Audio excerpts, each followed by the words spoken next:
এই যা। এই কি হয়েছে রে মিলন? দেখো না মা, এই মেয়েটা বলছে আমার বাবা নাকি এর বাবা। স্বদেশ, কি হলো অন্নদা? এই মেয়েটাকে তুমি চেনো? না তো। আমাকে তুমি চিনবে না, আজ থেকে 16 বছর আগে রাই নামে কাউকে চিনতে?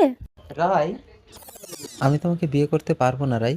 বাড়ি থেকে আমার জন্য অন্য মেয়ে দেখেছে। কি বলছো স্বদেশ? আমার পেটে তোমার সন্তান। সন্তান কি আমার একার ইচ্ছে হয়েছে? তোমারও ইচ্ছে ছিল। তোমার সন্তান তুমি কি করবে দেখো, আমি কিছু জানি না। স্বদেশ, আমি যদি তোমাকে বিয়ে করি? তারপর রাই এক কন্যা সন্তানের জন্ম দিল। কেটে গেল তিনটে বছর।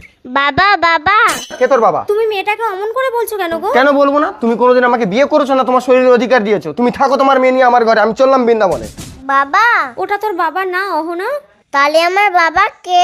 তোর বাবা। 16 বছর পর। কি হলো, কি ভাবছো তুমি? বুঝতে পেরেছি, কি চাও তুমি? আমার মা ভীষণ অসুস্থ, মরার আগে বাবার হাতে একটু সিঁদুর পরে স্বামীর স্বীকৃতি চেয়েছে, নইলে সমাজ যে আমাকে বেজন্মা বলবে। ঠিক আছে। অসম্ভব। মিলন, ওকে ঘাট ধাক্কা দিয়ে বের করে দে। এই যা, আজ আমাকে বের করে দিলেও একদিন স্বেচ্ছায় আমাকে মেনে নিতে হবে। এই যা যা। ওষুধটা খেয়ে নাও মা। তোর বাবা কি বললো রে অহনা? উনি আসবেন না। আমি এসেছি রাই। বাবা। স্বদেশ, আমি কাউকে না বলে তোমার কাছে লুকিয়ে লুকিয়ে চলে এসেছি রাই। বাবা এক্ষুনি বাড়ি চলো, নইলে মা বিষ খেয়ে আত্মহত্যা করবে। আমি ওখানে যাবো না। যাবে না মানে? তোমাকে যেতেই হবে। মা মা মা মা কথা বলছি না কেন মা? কি হলো, বিয়ে করে তুমি বউ আনলে না? আমি তো বরণ করে ঘরে তুলে নেব। রাই মারা গেছে অন্নদা। কি বলো? তাহলে মেয়েটাকে নিয়ে আসো, না হলে তো পাড়ার লোকে ওকে নষ্ট করে দেবে। ঠিক আছে, যাচ্ছি। মা ওই মেয়েটাকে কেন ঢোকাচ্ছ? এ বাড়ি ভাগ হবে না। আরে দাঁড়া না, মেয়েটাকে বিষ খাইয়ে মেরে দেবো, না হলে একটা পাগল ছাগল থেকে বিয়ে দিয়ে দেবো। ইউ আর গ্রেট মম।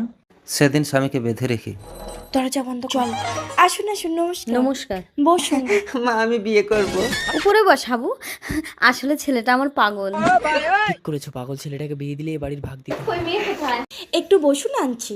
অহনা, আয় মা। তোমার বাবার নাম কি? কি বাবা নেই? তার মানে বেজন্মা? এই বিয়ে হবে না। না না, এ বেজন্মা না, এর বাবা আছে। আমার বাবাই তো এর বাবা। আমি বলেছিলাম না একদিন আমাকে স্বেচ্ছায় মেনে নিতে হবে। আপনি বলুন, অহনা কি পাগলটাকে বিয়ে করবে?